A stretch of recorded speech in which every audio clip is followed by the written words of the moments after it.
Hey, it's me, Nalazar, and welcome to my video where I go over the Mythics and Masterpieces from Theros Beyond Death that I think you should keep an eye out for as you're opening packs, and then I'll also go over the ones that I think you should target with your mana jewels from the get-go. So what are the strongest cards in the set? Now, there are a bunch of these. This set is incredibly powerful from like first glance, so it really looks like this is going to be one of the best sets we've seen in a while. There's a lot of really darn good cards, so let's just get straight into this. So the first one, Anthusa, Citizen Hero. This is a 4/5.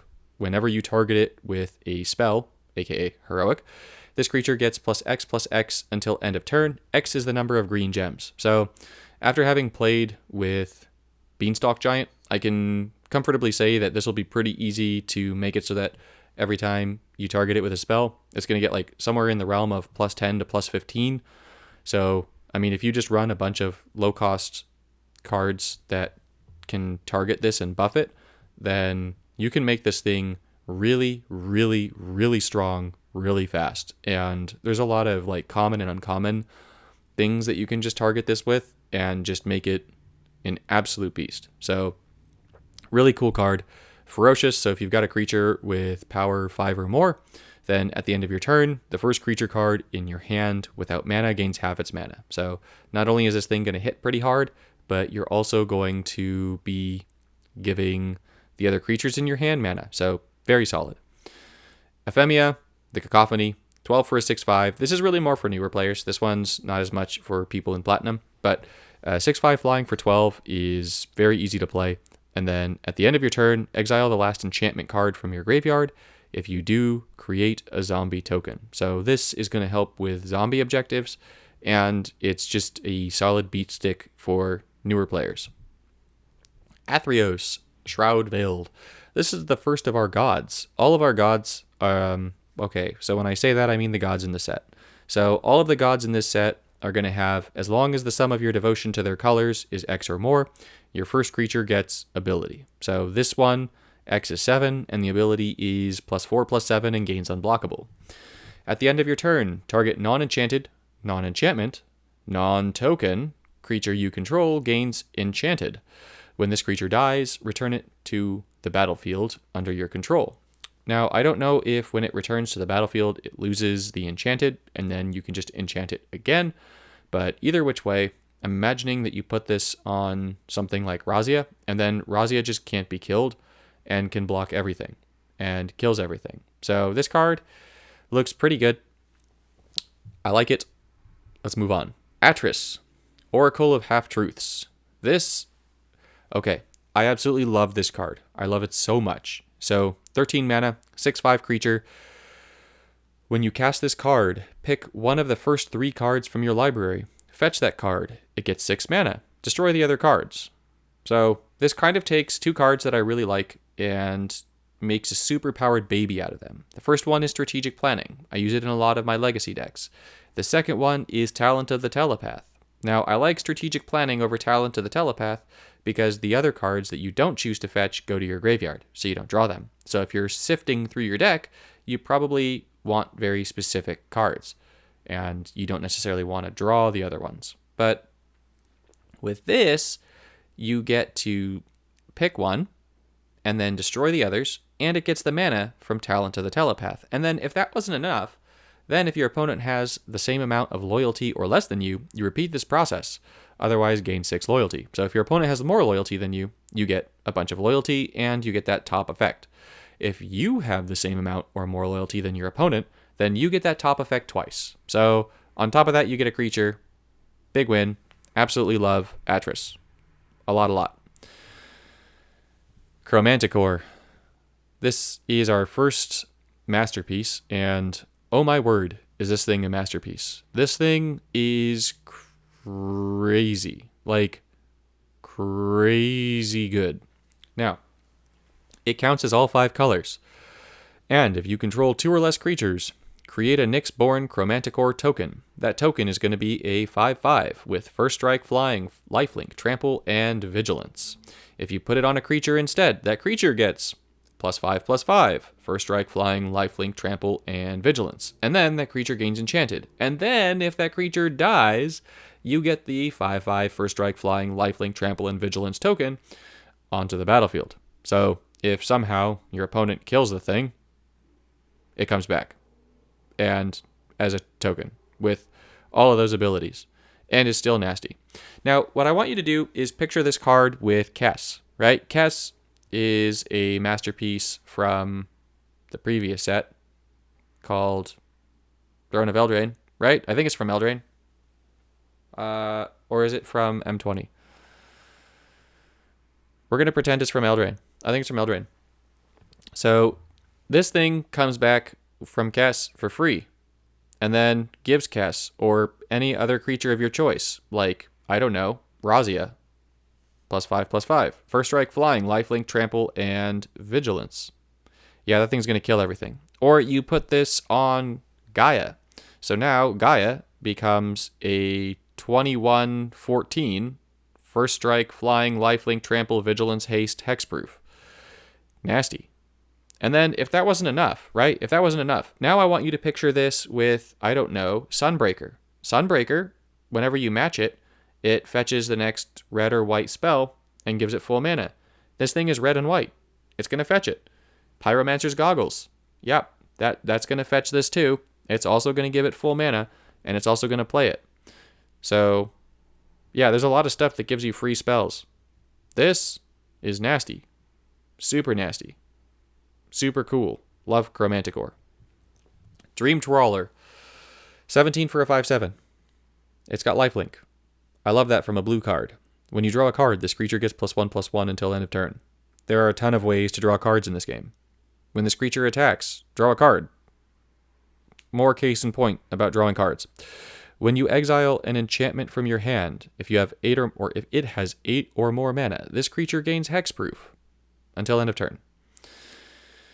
Well, actually, until the beginning of your next turn, so your opponent can't destroy it during their turn. Probably not going to be using that second ability, the third ability, but the first two abilities, I like. So I could definitely see this as being another toy that goes in the Jace Unraveler deck.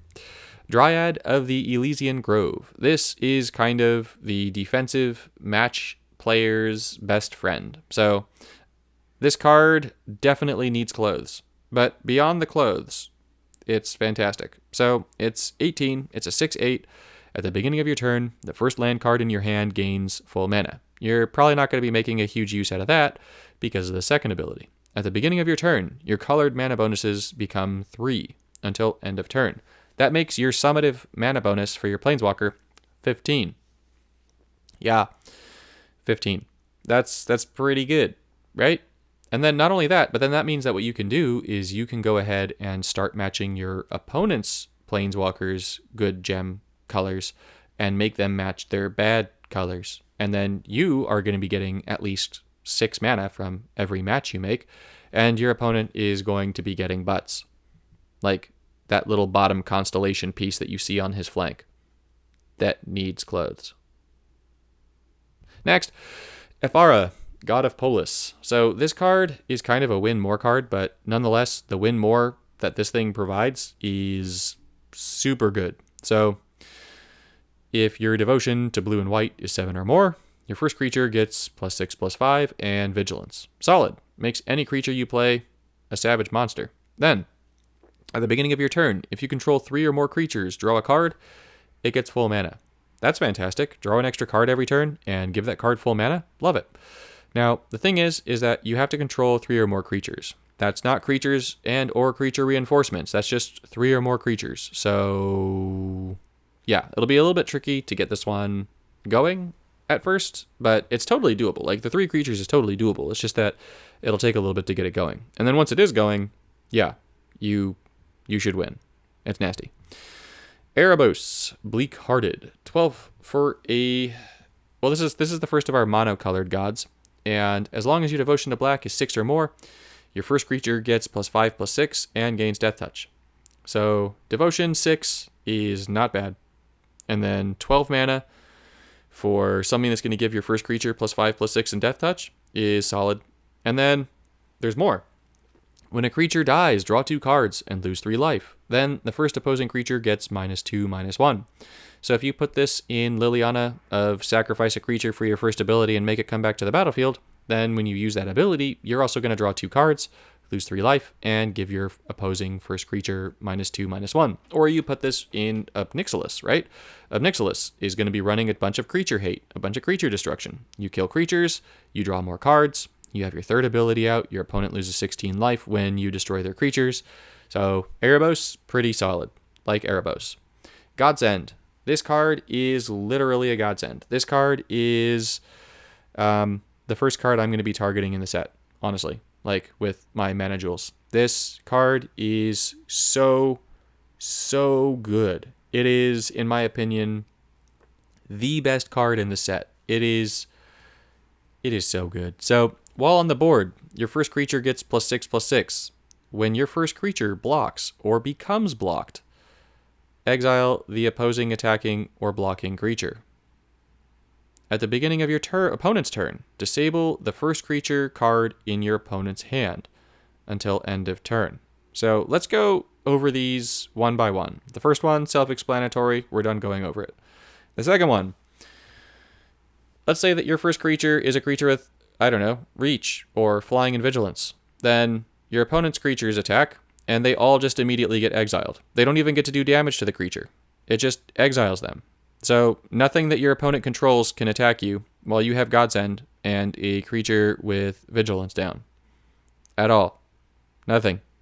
You kill everything. That's it. They're dead. Not even dead, actually. They're exiled. They're exiled. They're gone. That's it. You put this thing on Razia. You get Razia and Godsend down. You look at your opponent. You go, what? Right? I mean, yeah, sure. They could kill it. But then there are so many ways of getting Razia back, or just like really any creature that has that flying and defender. Like you have what's that card? High Alert. Yeah, you got High Alert down.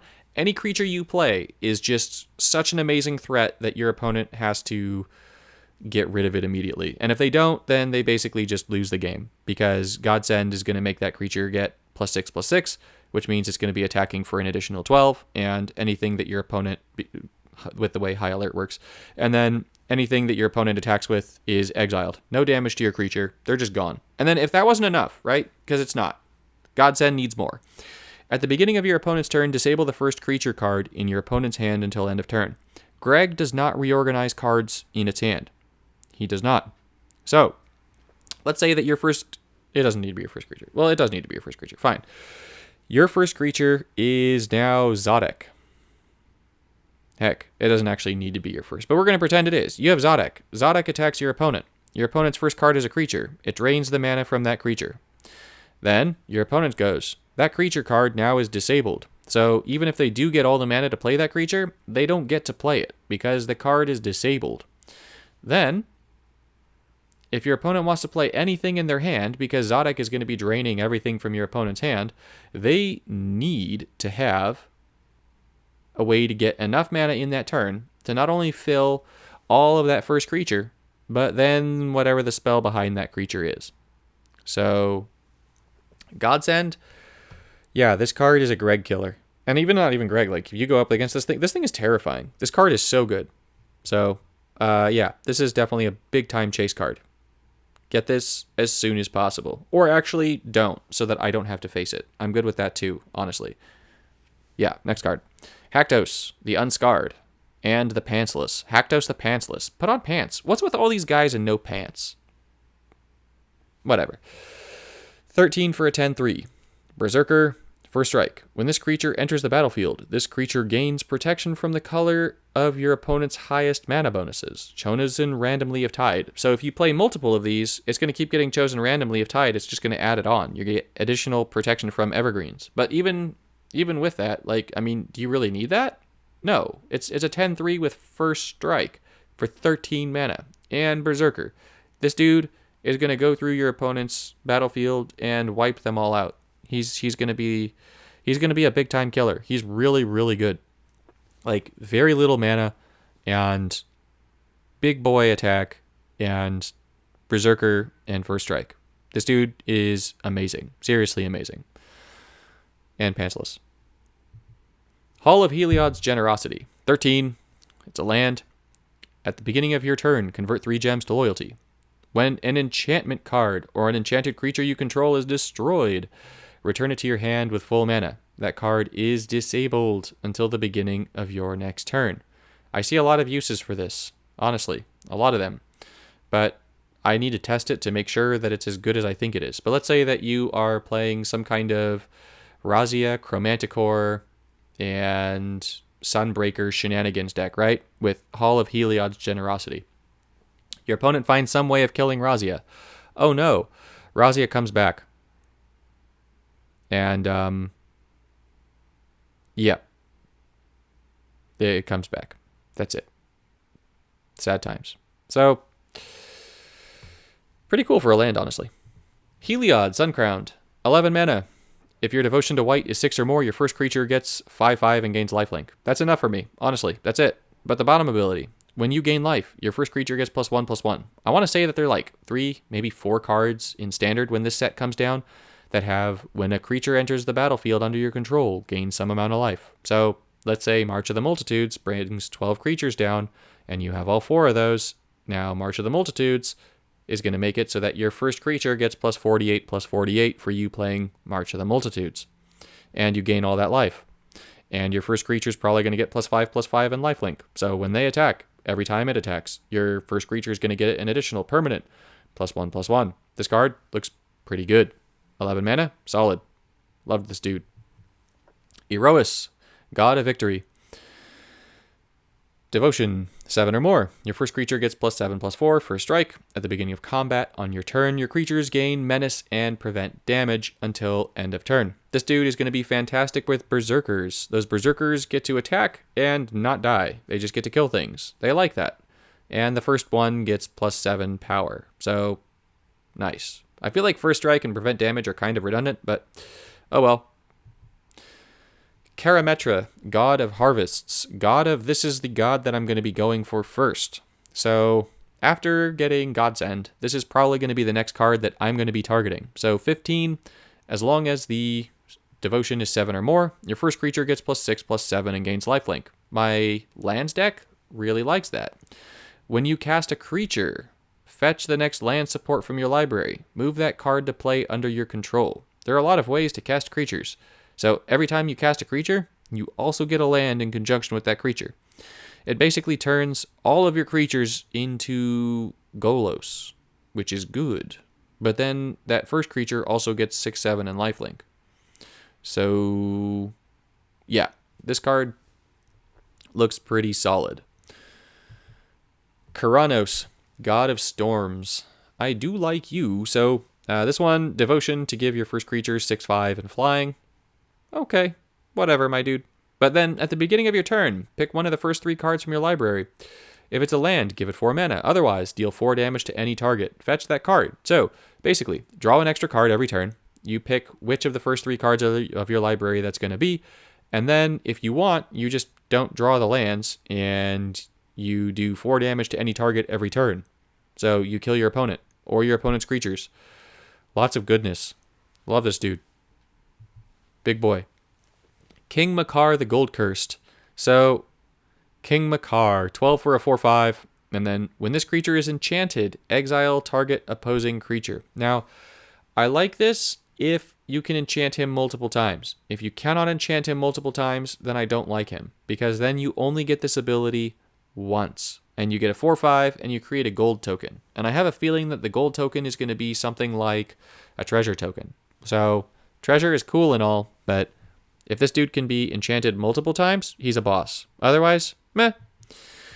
Kiara bests the Sea God. Yeah, Kiara is going to best a lot of players with this card. So, create a Kraken token. That Kraken token, I can say, is very likely going to be, an 8/8 with reach?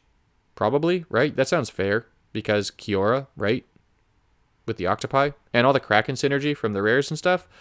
Yeah, okay, anyways, create a Kraken token. Solid. It's going to kill things, and it's going to beat down on your opponent. It's going to do bad things. It's really good. Then, disable each creature your opponent controls until the beginning of your next turn. Also, very solid. Then, exile the support with the highest shield your opponent controls. Then create a copy of that support on the board under your control. This is fantastic. It doesn't even have to go to your hand. You exile your opponent's support, and now it's yours. Forever. And not only have you exiled it and it's yours forever, but you're disabling your opponent's creatures, and you're getting Krakens. So, yeah, this card looks pretty darn good. Okay, the Elder Giants. Kroxa, Titan of Death's Hunger. 9 mana, 9/9. When this creature enters the battlefield, if you don't control a card named Kroxa, Titan of Death's Hunger, and if it didn't escape, destroy it. When this creature enters the battlefield or attacks, your opponent discards a card. If it's a non-land card, they lose 6 life.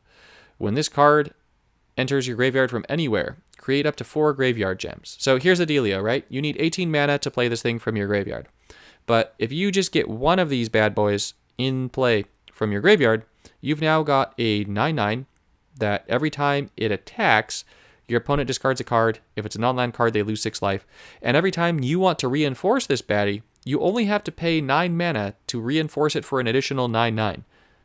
And it just beats down on your opponent. So this is a great example of if Escape works well, then this card is going to be busted. If Escape does not work well, then this card is not going to be as busted. So it really just depends, right?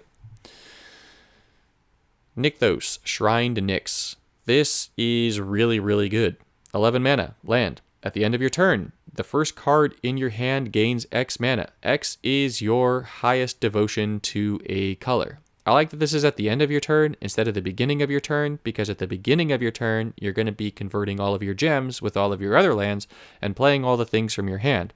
Then the things that are left over in your hand are going to be the things that you weren't able to play. And now, whatever that first thing is in your hand that you weren't able to play, you're almost assuredly going to be able to play on your next turn, and your gem conversion is then going to fill up the other things in your hand. This card is fantastic. It's going to see a lot of use from me. A lot of use. Much love. Hylia, Keeneyed. I'm very keen to try this card out with adventures. So, Devotion. First creature gets 5/6 and trample. At the end of your turn, fetch the first creature card from your library. Then each creature card in your hand gains 2 mana. So this with adventure cards like, say, Beanstalk Giant, right?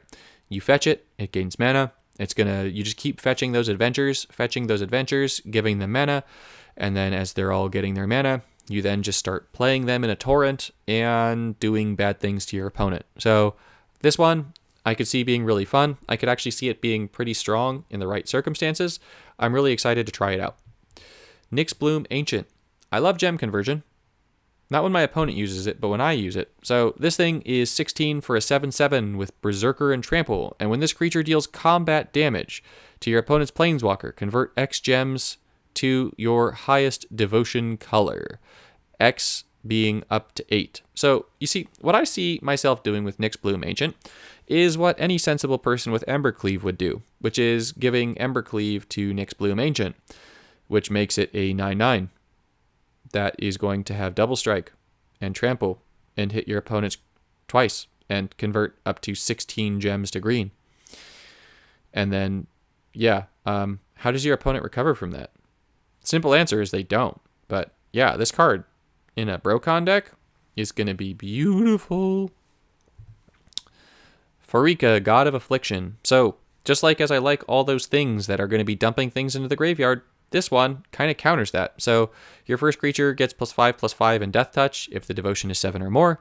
And then at the end of your turn, exile the first 4 cards from your opponent's graveyard. Then create X snake tokens. X is a number of cards exiled this way. I'm going to guess that the snake tokens are just going to be vanilla 1/1s. Maybe they'll be 1/1s with Death Touch, but I honestly think they'll just be 1/1s. And then since you're exiling stuff from your opponent's graveyard, your opponent just can't stockpile stuff. So while I wouldn't use this for a node where your opponent needs to have things in their graveyard, once again, if things like Escaped become very strong mechanics, this is just a hard counter to that. So I really like that. Phenax, God of Deception. So this is the counterpoint to the previous card. So the devotion for this one is fantastic. So your first creature gets +4/+7 and gains hexproof. So I can see myself using this card a lot just for that. And then at the end of your turn, destroy the top X cards of target player's library. X is the sum of your creature's base toughness. I want you to think about this card with like Kaya, for example, right? You get some creature that is big and has a lot of toughness, and now you've given it hexproof. Your opponent's probably not going to kill the thing, maybe you've given it hexproof, and because you're running Kaya, you've also got Godsend. And then because you're running Kaya and Godsend, the saber-toothed cat is here. Because you're running Kaya and you're running Godsend, you're going to have a creature that has hexproof and is going to exile everything and is really strong and is going to be dumping a whole bunch of stuff into the graveyard, which means that Kaya's third ability is then going to kill your opponent in one fell swoop. PvE or PvP. Fenax, God of Deception, could very well be much stronger than I think, and I already think he's going to be amazing. I don't know. It, them, whatever. Next card. Polukranos, World Eater, 7/7. Activate 3 green. If this creature is not buffed, it gets +5/+5. Otherwise, it gets +1/+1. Now, this card I'm putting here because it cracks me up. Then, if this creature's power is the cat.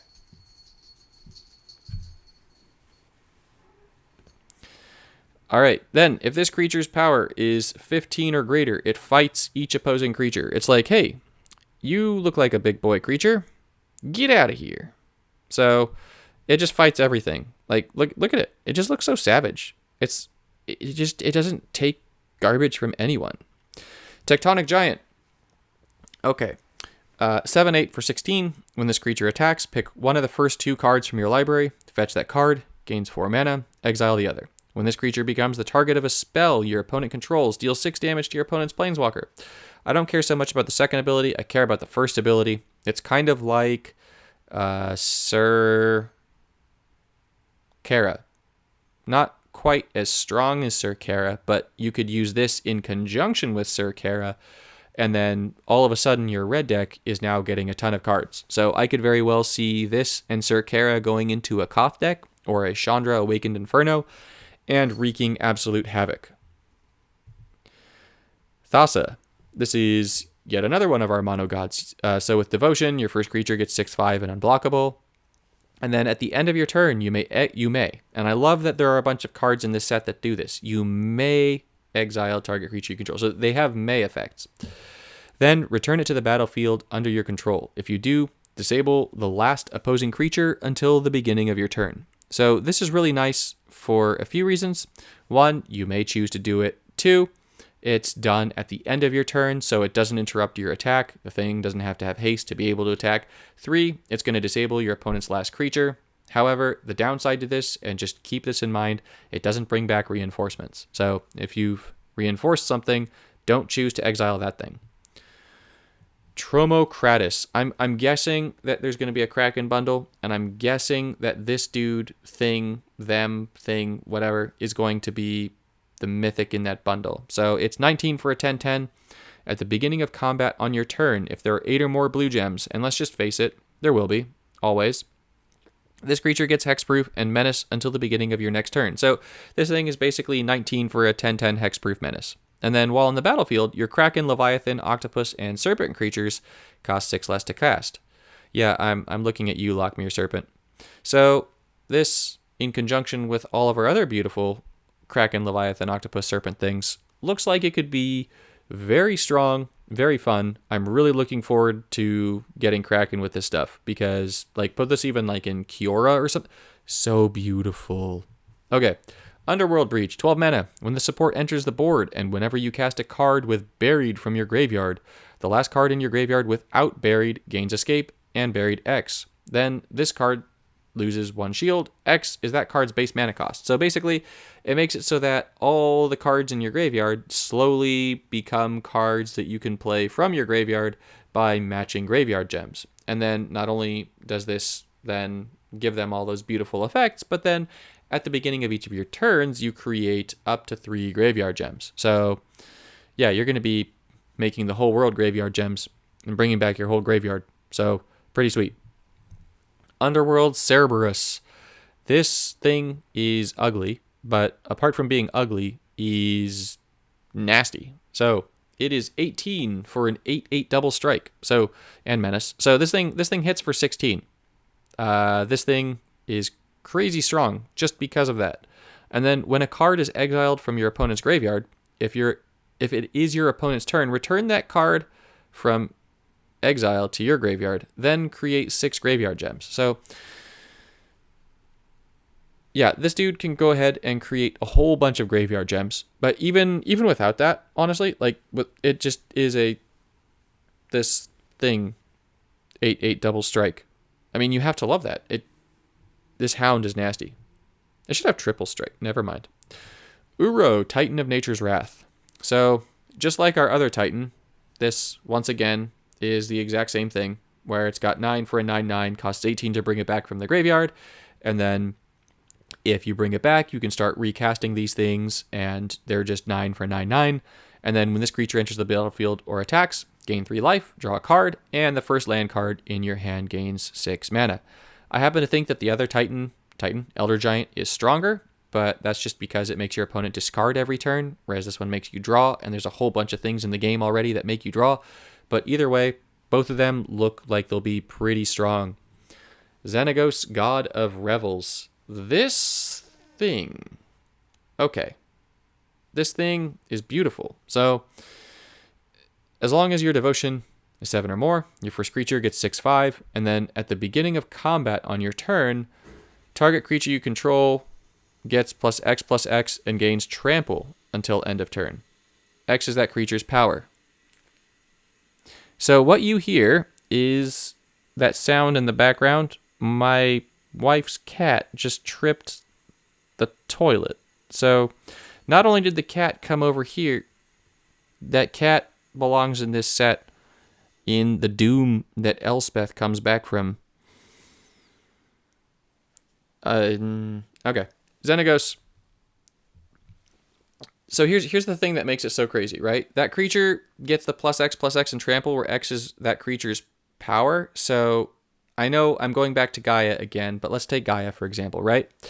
Gaia is a 16/9. With the first thing, it becomes then a 25, right? Wait, no, 22. It's got 22 power and Berserker.